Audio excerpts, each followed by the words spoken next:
Bueno, vamos a entrar a la palabra. Estamos estudiando el libro de Filipenses. Es un libro muy interesante, un libro que si usted lo está leyendo continuamente, le va a ayudar, le va a indicar muchas cosas de cómo vivir una vida práctica, una vida que en verdad Dios quiere que vivamos, una vida llena de gozo.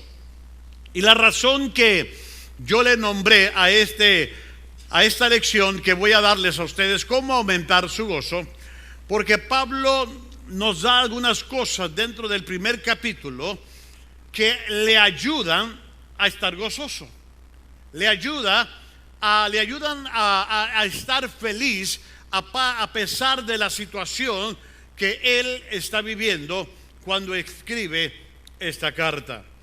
Y veamos el versículo 1 del capítulo 1 en adelante, amados de Filipenses. Pablo y Timoteo, siervos de Cristo Jesús, a todos los santos en Cristo Jesús que están en Filipos, incluyendo a los obispos y diáconos. Gracias a vosotros y paz de Dios nuestro Padre y del Señor Jesucristo. Doy gracias a mi Dios siempre que me acuerdo de vosotros. Quiero que entienda en dónde está Pablo. Quiero que entienda. Pablo está en la cárcel. Pablo está en espera de un juicio para ser condenado a muerte ante las autoridades romanas. Pero sin embargo, la perspectiva, la vida de Pablo, lo que Pablo está transmitiendo en sus escritos, es totalmente todo lo contrario de lo que nosotros, tú y yo, pudiéramos estar pasando o sintiendo si nos estuviéramos enfrentando a la misma situación. Doy gracias a mi Dios siempre que me acuerdo de vosotros. Y luego dice, orando siempre ¿con qué? ¿Con qué? Pablo está en la cárcel. Pablo está esperando un juicio que tal vez iba a haber una injusticia en su contra. Pero dice, con gozo en cada una de mis oraciones por todos nosotros, por todos vosotros. Y dice, y por vuestra participación en el Evangelio desde el primer día hasta ahora, estando convencido precisamente de esto, que el que comenzó en vosotros la buena obra, la perfeccionará hasta el día de Cristo Jesús.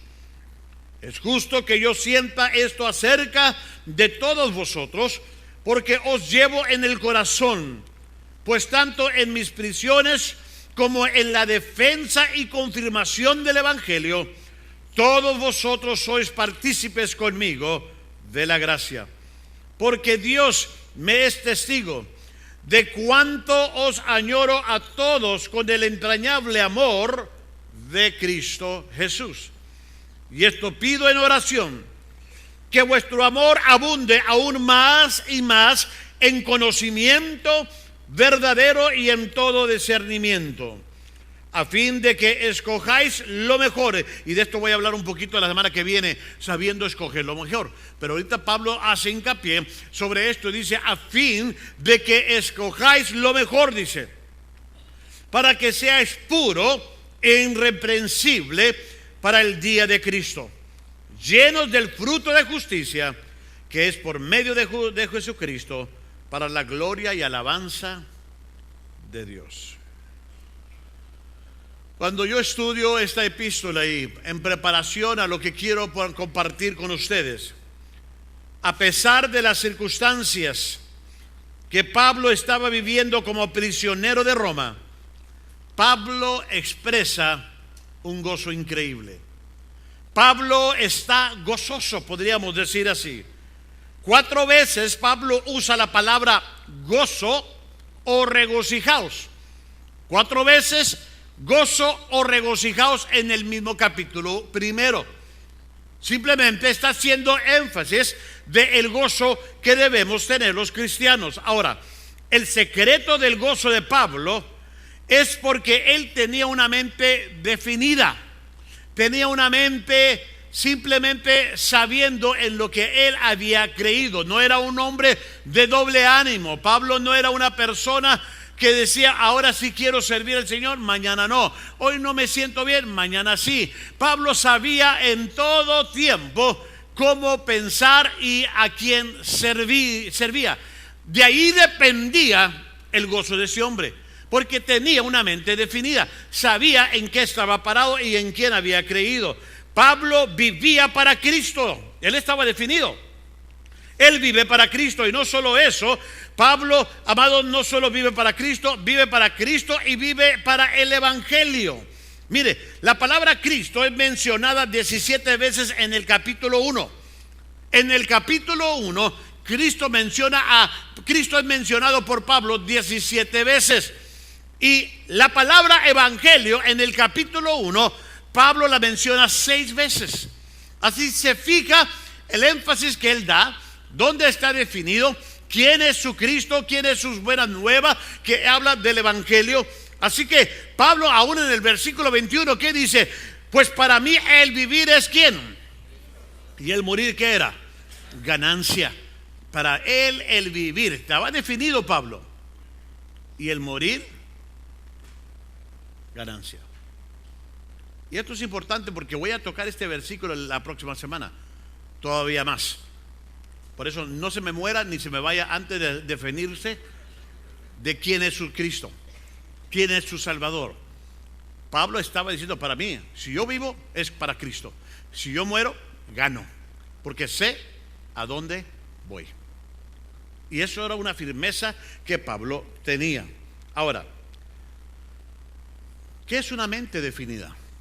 ¿Qué es tener una mente definida? Si depende el gozo de una mente definida, entonces, Pastor Ledesma, tal vez usted me pregunte, ¿qué es tener una mente definida?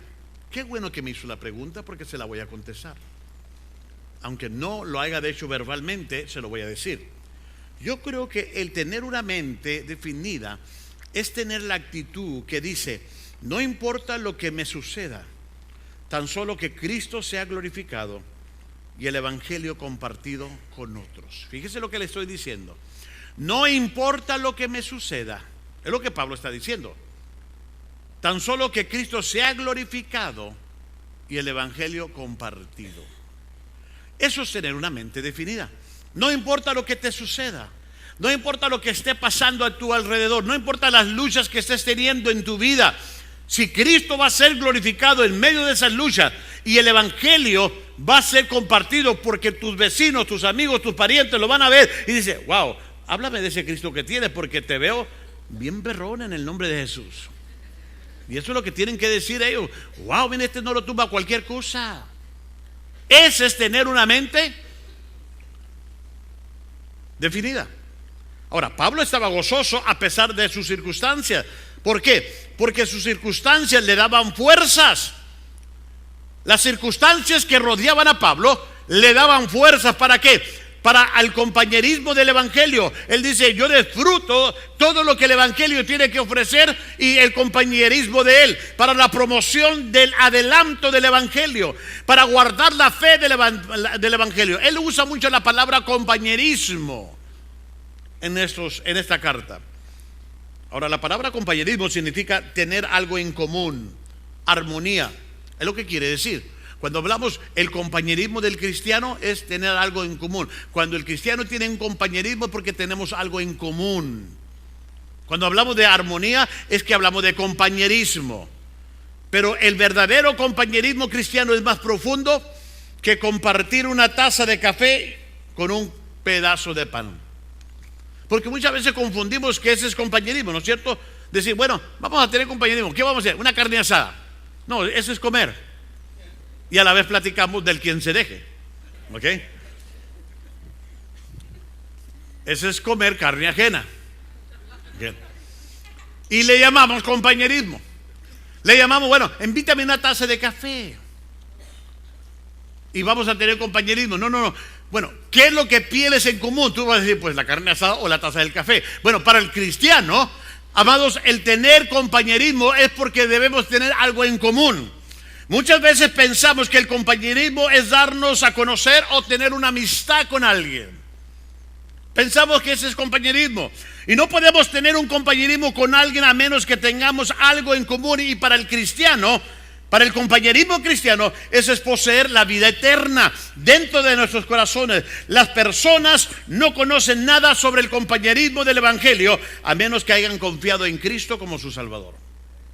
Así que si yo tengo un compañerismo como el compañerismo cristiano que debo de tener con mi hermano Gerardo, con mi hermano Esteban, es que tenemos algo en común. Los dos tenemos, o los tres tenemos vida eterna en Cristo Jesús. Eso nos une. Y por eso podemos juntarnos y convivir, porque hay algo en común. Porque dice la Biblia, ¿qué comunión tiene la luz con las tinieblas? Si yo me ando juntando con gente que no me va a beneficiar, que gente que habla mal. Por ejemplo, tú tal vez te estás juntando con gente en tu trabajo que no tiene buen vocabulario, y los estás oyendo. Y lo triste que tú ya te gusta juntarte con ellos. Pregunto, ¿será compañerismo cristiano? De ninguna manera. Simplemente te da comezón al oído. El compañerismo cristiano es tener algo en común. Es decir, yo soy de Cristo, tú eres de Cristo, hay algo que nos une. Pero si yo convivo con alguien que no tiene a Cristo en mi trabajo, no para ganármelo, simplemente me gusta, porque vacilamos y me avienta esos chistes que no se dicen. Pero ¿cómo aprendo mucho? ¿De qué? Muchos hasta coquetean con personas que no deben de coquetear. Prestan oído. Y eso no es de Dios. Tú tienes que buscar en dónde te vas a aumentar el gozo del Señor, porque recuerda lo que les dije la semana pasada, el gozo del Señor es su fortaleza. De ahí va a recibir su fuerza. Yo recuerdo, y eso se los he contado en la vez pasada cuando yo trabajaba en lo secular, el hermano Granados, que le decimos alias el Chocho, ¿recuerdan de él?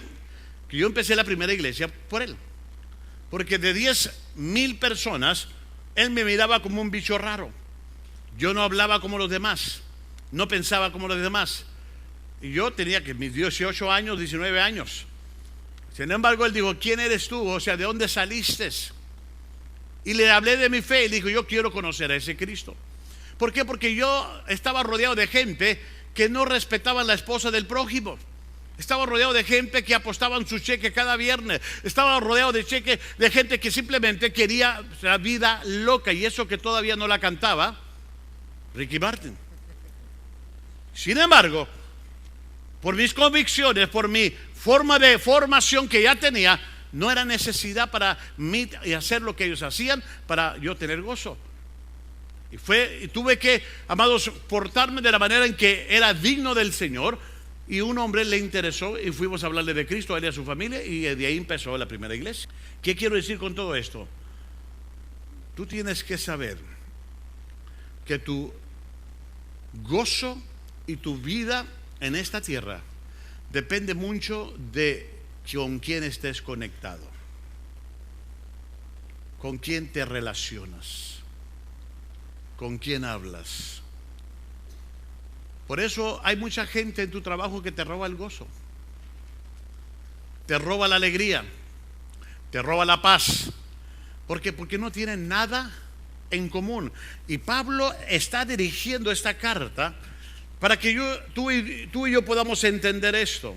Ahora, él habla del compañerismo del Evangelio. También en el capítulo 2, cuando estudiemos el capítulo 2, Pablo escribe sobre el compañerismo del Espíritu. ¿Por qué? Porque él dice, cuando la persona nace de nuevo, recibe el don del Espíritu. Es lo que dice Romanos, el capítulo 8, versículo 9, que en el momento que tú naces de nuevo, recibes el don, el regalo de parte de Dios, que es el Espíritu. Así que mi espíritu va a dar testimonio de que él es hijo de Dios, de que ella es hijo de Dios, de que esa persona en mi trabajo, en mi casa, están dando testimonio de ser hijos de Dios. Si tu espíritu no te da buena, ¿cómo dicen ahí? Corazonada, retírate. Si eres un hijo de Dios, no le eches más leña al fuego. No hay comunión con las tinieblas y la luz. No hay comunión con Cristo y Belial. No hay comunión. No sé dónde sacas que puede haber comunión. El cristiano tiene que alimentarse de la fuente espiritual. ¿Entiendan eso? Ahora, yo sé que a veces quieren andar entre la gente, la raza, y hacemos cosas del mundo. Tengan cuidado. Por cierto, viene el supertazón. Pórtese bien, porque todo sale en Facebook. Y eso que yo no tengo Facebook y me llegan las últimas noticias. Y lo bueno que los que me llegan son bien consagrados el domingo. Pórtese bien. No trate de impresionar a nadie. No haga cosas que no debe de hacer. No tome, sino tome culé o agua o qué es lo que tenga que hacer. O si le dicen, ¿quieres una cheve? Sí, dame una cheve, Cheve Nap, por favor, dame una Cheve Nap. ¿Okay? Arréglele o que se vea así bien elegante. Sí, una Cheve Nap.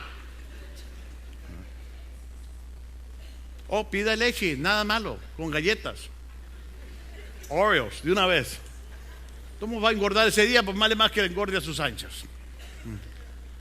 Pero cuídese, porque mire, hacemos cosas ridículas en el mundo que no damos fe ni testimonio de la relación que tenemos con Dios. A mucha gente se le hace fácil entrar a un bar y dice, es que voy a ganar un alma para el Señor. Ajá. Tantas almas que hay en tu vecino y no lo puedes hablar de Cristo, ¿tienes que ir a un bar? Cuídese de veras, en buena onda se los digo, mi hermano. No se queme, porque mire, si se quema usted, nos quema a todos nosotros. Y cuando me pregunte, ¿él va a tu vida? No los conozco. Apartado de mí, hacedores de maldad. Bien Cristo, ¿verdad? Tengo que hacerlo para defenderme, si no me ahogo con ustedes. Cuídense. También habla Pablo del compañerismo, no solo del Evangelio, del compañerismo del Espíritu, habla también del compañerismo de los sufrimientos. Cuando compartimos lo que tenemos con otros, eso también es compañerismo. Ahora, así que si el compañerismo cristiano es más que tener un nombre en los archivos de la iglesia o estar presente en una junta, es posible estar cerca de alguien físicamente, pero a la vez estar millas de retirados espiritualmente. Simplemente tú dices, bueno, yo lo veo cerca, pero al espiritual no tiene nada en común. Una de las fuentes del gozo del cristiano es el compañerismo que tienen los creyentes en Cristo Jesús. Cuando Pablo nos dice algo, Pablo nos dice que estaba en Roma, sus amigos estaban millas de retirados de él en Filipos, pero su compañerismo espiritual era tan real y de satisfacción, porque Pablo dice, añoro, siempre que me acuerdo con ustedes, oro por ustedes. Pablo da de cuenta que está hablando como si lo estuviera enfrente. ¿Pero por qué? Porque tenían algo en común, la iglesia de Filipo y Pablo tenían un compañerismo espiritual que los unía, no importaba la distancia. Cuando se tiene una mente definida, no hay quejas de las circunstancias, porque sabemos que las circunstancias difíciles resultan dándonos fuerzas al compañerismo del Evangelio. Cuando tú pasas la prueba, cuando pasas por tus circunstancias, cuando pasas por circunstancias en la vida que son difíciles para ti, pero tú sabes porque tú has creído y el diablo se atravesó, te hizo temblar o te hizo, y tú dices, no Señor, yo estoy parado en ti, el diablo ahorita me está buscando ruido porque sabe que yo estoy definido contigo. Hazle frente, porque el diablo en un momento que tú lo superes y superes eso y te levantes o te sacuda, el diablo dice, no, con este no puedo, me voy a buscar algo en más débil. Yo se los he dicho, el diablo sabe a quién se le aparece, a los que son de doble ánimo. Yo no digo que la gente que tiene una mente definida no va a tener problemas, no va a tener, sí, claro que sí los va a tener, sí los tenemos todos, pero sabemos que en qué estamos parados, sobre la roca, y que Él nos va a ayudar para superar esto. ¿Y dónde vamos a sacar la fortaleza? Buscando al hermano, viniendo a la iglesia, buscando que el evangelio sea prosperado por causa de lo que yo estoy pasando. ¿Por qué? Porque cuando yo vivo para ese propósito, no hay nada que el diablo pueda hacerme para desviarme. Y es algo que tenemos que entender nosotros, los hijos de Dios. Voy a compartir 3 pensamientos que describen el verdadero compañerismo cristiano. Y Pablo lo dice ahí y lo habla como un ejemplo. Los 3 pensamientos que describen el verdadero compañerismo cristiano. Pablo en primer lugar nos dice, los llevo en mis pensamientos. Los llevo en mis pensamientos. Miren lo que Pablo dice: doy gracias a mi Dios, que siempre que me acuerdo de vosotros, orando siempre con gozo en cada una de mis oraciones por todos vosotros, por vuestra participación en el Evangelio desde el primer día hasta ahora, estando convencido, dice Pablo, precisamente de esto, que el que comenzó en vosotros la buena obra la perfeccionará hasta el día de Cristo Jesús. Ahora, es de admirarse que Pablo está pensando en otros y no en sí mismo, a pesar de la circunstancia que él está viviendo. Está pensando en otros. Al estar esperando su juicio en Roma, los pensamientos de Pablo se trasladan hacia los creyentes de Filipo, y cada recuerdo que él tiene le trae gozo. Ahora, ¿qué pasará si usted y yo nos viéramos en las circunstancias de Pablo? Estamos en la cárcel, encadenados, sabiendo que viene un juicio. ¿Cuáles serían sus pensamientos? ¿Qué estaría usted pensando ahorita? ¿Cuándo van a pagar la fianza? ¿No es cierto? Le pedí a mi mamá que si cuando venga a visitarme me traiga tamalitos calentitos con atole porque se me antojó. O sea, tal vez pensaríamos todas esas cosas que mucha gente añora. Pero Pablo dice: ¿saben qué? Yo no estoy pensando en mí, yo estoy pensando en ustedes. Pienso en ustedes. Si leemos, inclusive apunte el capítulo 16 de los Hechos. Si leemos el capítulo 16 de los Hechos, vamos a descubrir algunas cosas que le sucedieron a Pablo cuando estaba en Filipos. Este recuerdo podía haber producido dolor, lo que Pablo empezó a recordar. Pablo fue arrestado y golpeado injustamente, es lo que dice el capítulo 16 de los Hechos, y fue humillado delante de la gente. Pero aún esos recuerdos le trajeron gozo a Pablo, puesto que fue a través de sus sufrimientos que el carcelero conoció a Jesús. Recuerda cuando tembló la cárcel, se abrieron las puertas y Pablo llevó al carcelero a Jesús. No solo eso, Pablo recuerda a Lidia y a su casa, a la mujer que era una esclava y estaba poseída de demonio, que día tras día, dice Silas, nos persigue y nos dice: ustedes son hijos del Dios Altísimo. Y Pablo dice, se enfadó de todos los días, que nos dice que reprendió al espíritu y quedó libre. No solo eso, Pablo recuerda a los creyentes de Filipo, y cada vez que se recuerda de Lidia, de la mujer que fue sanada de espíritu de endemoniado, del encarcelado, Pablo dice: me gozo que en mis circunstancias el evangelio es anunciado. Pienso en todo eso. Pablo está diciendo: yo pienso en las circunstancias en que estoy, pienso en todo lo que ha salido de esto, y eso me trae gozo. Eso me trae gozo.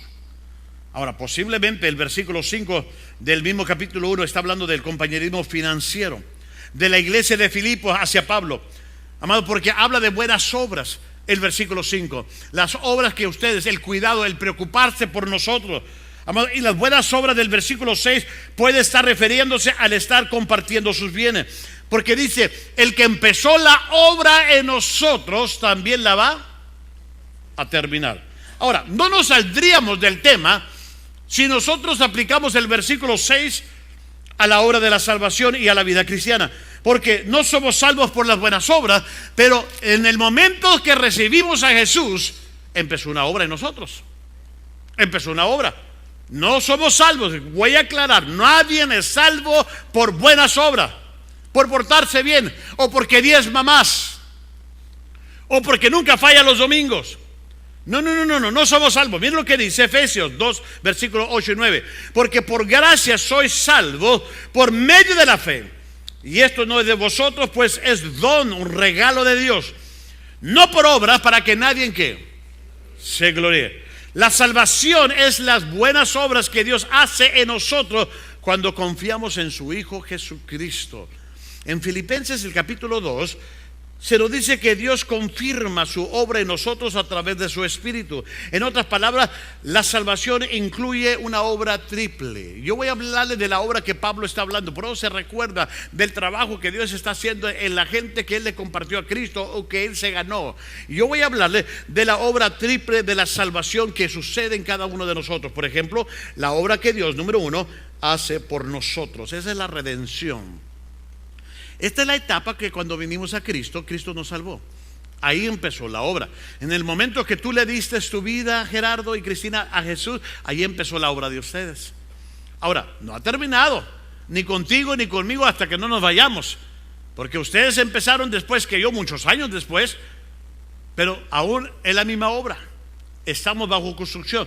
Todos empezamos con la obra de la salvación, de lo que Dios hace por nosotros, es la redención a través de Cristo. Y luego tenemos la obra de Dios que Dios hace en nosotros. Esa es la santificación, el ir limpiando nuestras vidas, purificándonos. Y la santificación es algo de todos los días, mis hermanos. Ir limpiando nuestra vida, porque dice la Biblia que tenemos que ser santos como Él es santo. Sin santidad nadie verá al Señor. Esa es una obra que el Señor, después de tu salvación, empieza a santificar. Y es algo que tenemos que ver. Ahora tenemos la última obra, que es la obra que Dios hace a través de nosotros. Este es servicio. Es una obra continua hasta que veamos a Cristo y luego cuando la obra sea completa, el servir a Jesús. Todos empezamos con la redención, santificación y ahora el servicio. Mire, esta obra del servicio va a seguir hasta que tú y yo terminemos esta vida o Cristo venga. Primera de Juan, capítulo 3, versículo 2 dice: pero sabemos que cuando Él se manifieste, seremos semejante a Él, porque le veremos tal como Él es. ¿Seremos semejante a quién? Él. O sea, estamos siendo construidos. Hay una obra en nosotros, en nuestra vida. Esta es la fuente del gozo de Pablo. El ver y saber que Dios estaba trabajando en la vida de sus compañeros, los creyentes de Filipos. Esta es la base real para el gozo del compañerismo cristiano, el tener a Dios en nuestras vidas obrando día tras día. Yo me gozo cuando veo gente cambiando, cuando veo gente que está Dios limpiando, que está ustedes me bendicen mucho desde que llegaron. Yo no dudo que tengan sus problemas, yo no dudo que han tenido ajuste y siempre te saca el tapón, pero no son los mismos. Ustedes han cambiado, pero es la obra que Dios inició. Cada uno de ustedes tiene una historia de lo que Dios inició en sus vidas. Y cuando yo veo cambio en la vida de la gente, cuando veo cómo Dios está preparando la vida de la gente, yo digo: Señor, tú estás haciendo una obra. Yo miré algo en esta tarde. ¿Cuántos meses tienen vendiendo ustedes a la iglesia? 5 meses. ¿Quién los trajo a la iglesia? Julio. Yo los conocí a ustedes en una carne asada. Ya habían venido a la iglesia. Ustedes estaban comiendo, yo mirando como el chinito. Y han venido, han sido fieles. Ahí le va. Hoy que me junté a saludarla, se ve que son mejores cristianos que muchos que tienen muchos años. Hasta estaban preparando el diezmo, ¿sí o no? ¿Quién hace eso? Solamente Dios en la vida de la gente. O te digo el pastor: ay, si no me la pagas. No. ¿Por qué? Porque son obras que solamente ¿quién hace? El de arriba. Y cuando yo veo esos gestos, cuando veo gente acercándose al Señor y buscando al Señor y viniendo a orar, y digo: Señor, te doy gracias. Eso causa gozo. Y eso es lo que Pablo está recordando, diciendo: wow, dice, yo me gozo por ustedes, porque la obra que Dios empezó la va a terminar. Los veo cómo están firmes, cómo siguen luchando, cómo son perseverantes. Y Pablo, en sus circunstancias adversas, está viendo obras restauradas. Y dice: los tengo en mi pensamiento. Pablo se gozó, por eso su gozo aumentaba más y más en lugar de disminuir, porque estaba viendo el fruto de los demás y lo que Dios estaba haciendo en sus vidas. Otra cosa que Pablo nos dice, número 2, Pablo nos dice no solo que nos lleva en el pensamiento, dice: los llevo en el corazón. Los llevo en mi corazón. Mire el versículo 7: es justo que yo sienta esto acerca de todos vosotros, porque os llevo en el corazón, dice, Aquí dice, os llevo en el corazón. A ver, hermanos, llevamos a la gente de la iglesia en el corazón. Pues si quiere que venga, si no, que le parte un rayo en el nombre de Jesús. Los llevo en el corazón. Dice, pues tanto en mis prisiones como en la defensa y confirmación del Evangelio, todos vosotros sois partícipes conmigo de la gracia, porque Dios me es testigo de cuánto os añoro a todos con el entrañable amor de Cristo Jesús. Ahora, a lo que veo aquí, nos estamos moviendo un poco más profundos, porque es posible tener a otros en nuestros pensamientos sin tenerlos en nuestro corazón. El amor sincero de Pablo hacia sus compañeros hermanos era algo que no podía ser ocultado. El amor cristiano es la evidencia de la salvación, mis amados. Pablo no podía ocultar el amor hacia sus hermanos de la fe. Yo voy a decirle, el amor del cristiano es la evidencia de su salvación. Esposo, perdone. Esposa, perdone. Si estás en Cristo, aprende a perdonar. Hermanos, perdónense unos a otros, dice la Biblia. Ayúdense. Piensen en el mejor interés de alguien más que el de ustedes, dice la Biblia. Es lo que habla. Miren lo que dice aquí la Biblia, amados, para dar evidencia de esto. En 1 de Juan 3:14, nosotros sabemos que hemos pasado de muerte a vida, en que amamos a ¿quiénes? A los hermanos. Una de las evidencias que estás en vida y la vida de Cristo es que amas a tus hermanos. Tu familia es tu hermano. Tu esposa es tu hermana. Tu esposo es tu hermana. Hermano, tus hijos son tus hermanos. La iglesia, el que está sentado ahorita al lado de ti, es su hermano. Dice, el que no ama a su hermano, ¿qué pasa? ¿Dónde está? He's dead beef.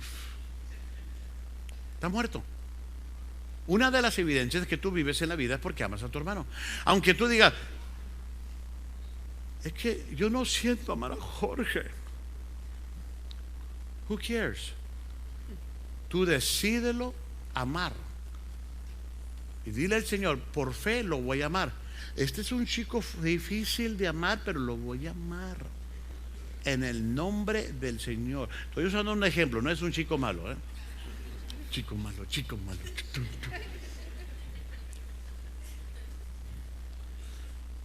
Mucha gente, aún esto pasa en los matrimonios, pasa en cualquier familia, que hasta el inglés no sale. I hate you.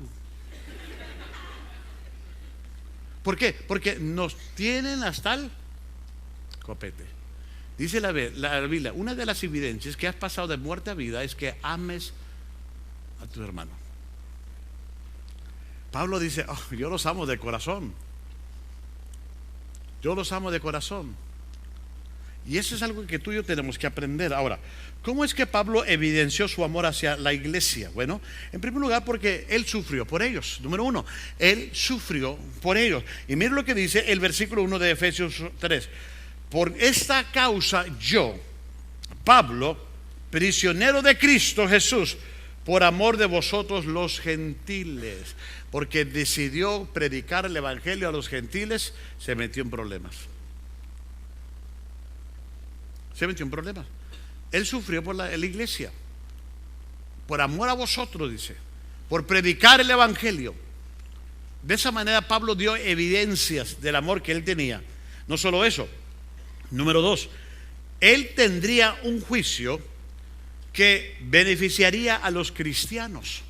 Déjeme explicar este punto. Pablo iba a compadecer ante Roma, y puesto que Filipos era una colonia de Roma, la decisión que se tomara en el juicio de Pablo alentaría a los cristianos de Filipos. Pablo no solo hablaba del amor, él lo practica. Él lo estaba practicando.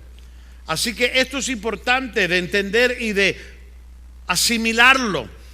Pablo consideraba sus circunstancias difíciles como una oportunidad de defender y confirmar el evangelio Y esto ayudaría a los hermanos de cualquier parte. Ahora, ¿cómo aprende el cristiano a poner en práctica este amor? ¿Cómo podemos tú y yo aprender a poner en práctica este amor? El amor cristiano no es algo que nosotros trabajamos, sino es algo que Dios hace en nosotros y a través de nosotros. Mire, no es el amor de Pablo que era canalizado por Cristo, sino más bien era el amor de Cristo que era canalizado por Pablo.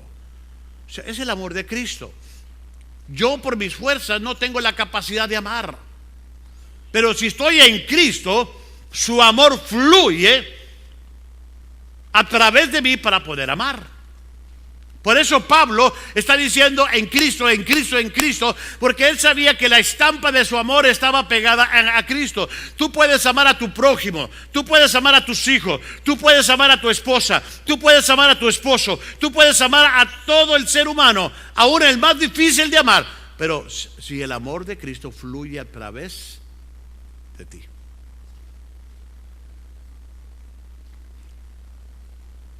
Lo que dice la Biblia. Por eso Pablo amaba, porque sabía que Cristo estaba en él. Miren, este es algo interesante lo que voy a decir, Romanos 5:5. Porque el amor de Dios ha sido derramado en nuestros corazones por medio del Espíritu Santo que nos fue dado. Miren, otra vez, este versículo está comprobando lo que yo les acabo de decir. Porque el amor de Dios ha sido derramado en vuestros ¿qué? ¿En vuestros qué? Corazones. Ahí le va. ¿Por medio de quién? Del Espíritu Santo que nos fue. Tuvimos el don del Espíritu, tenemos el Espíritu Santo y tenemos la capacidad ahora de amar como Cristo ama. Por eso cuando llegan matrimonios y me dicen, pastor, yo ya no amo a mi esposa o a mi esposo, no hay problema. Decide amarla. Te va a tomar un poquito de fe, pero puedes hacerlo. ¿Por qué? Porque si el amor de Dios está en tu vida, si el Espíritu de Dios está en tu vida, el Espíritu va a fluir sobre tu vida para cambiar esas circunstancias adversas.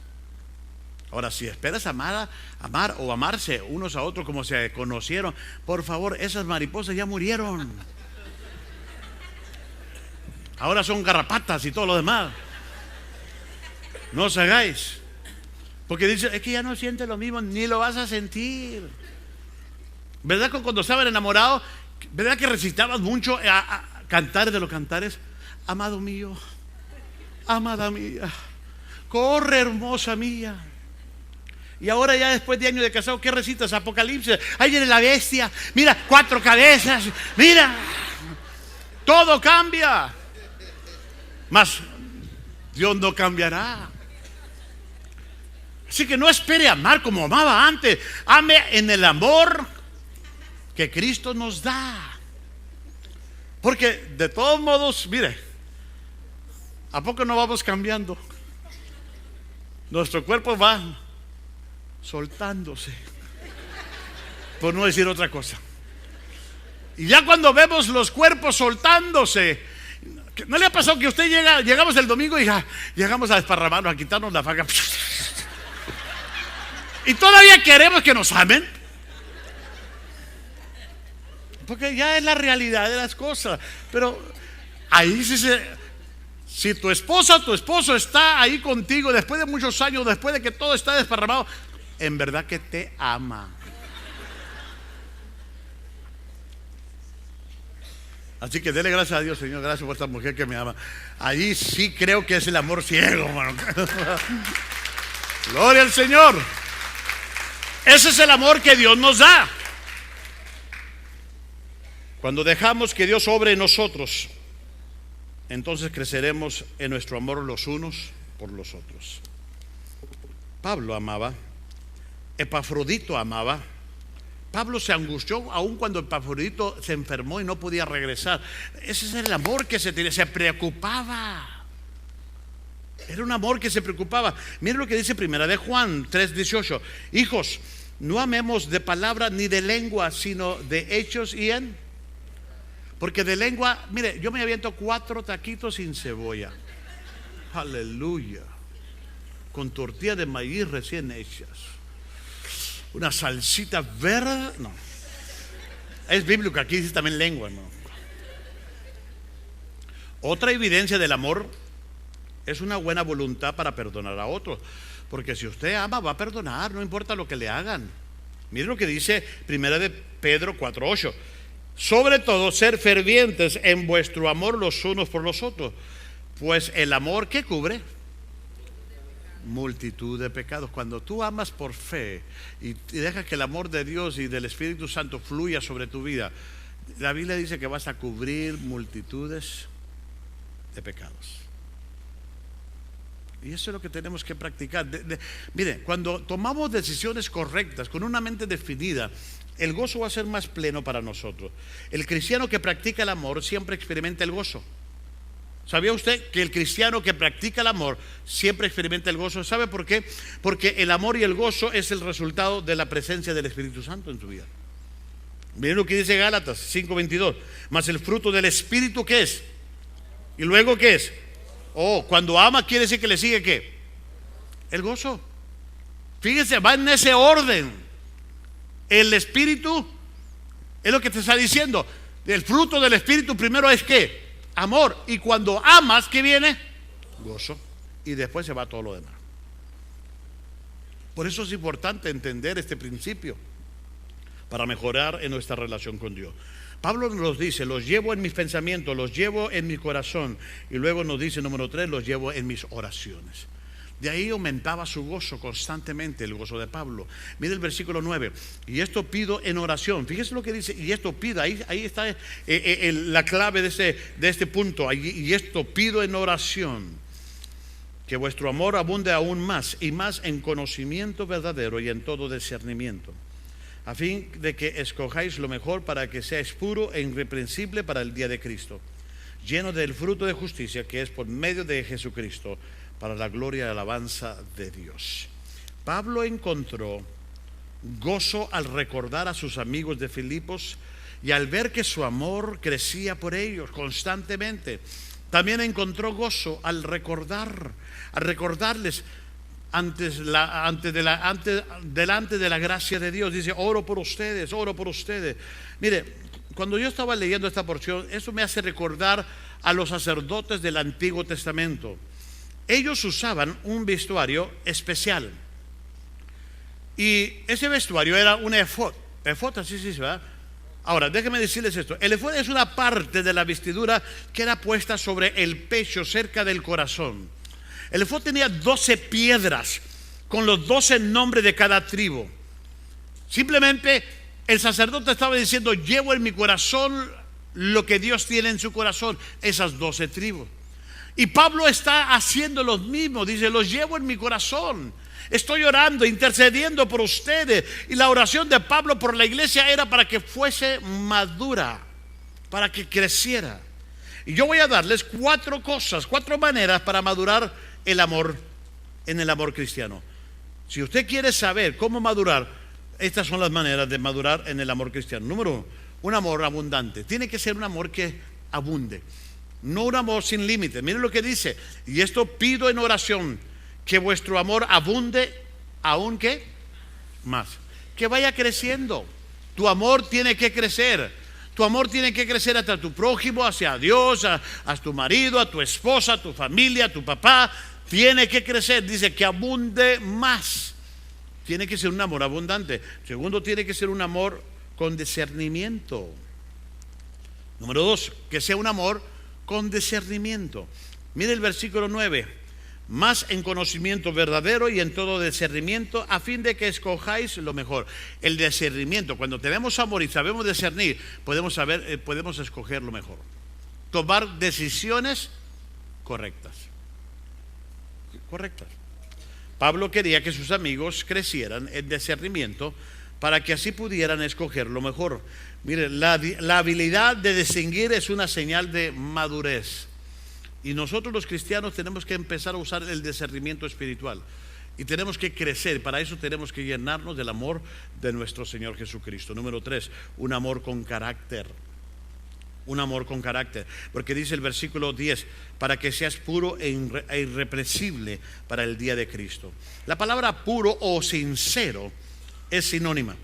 Y esto es muy interesante de saberlo. Lo que es sincero es lo que se puede lo que puede ser examinado a la luz más clara y potente, sin que se revele una sola falla o imperfección.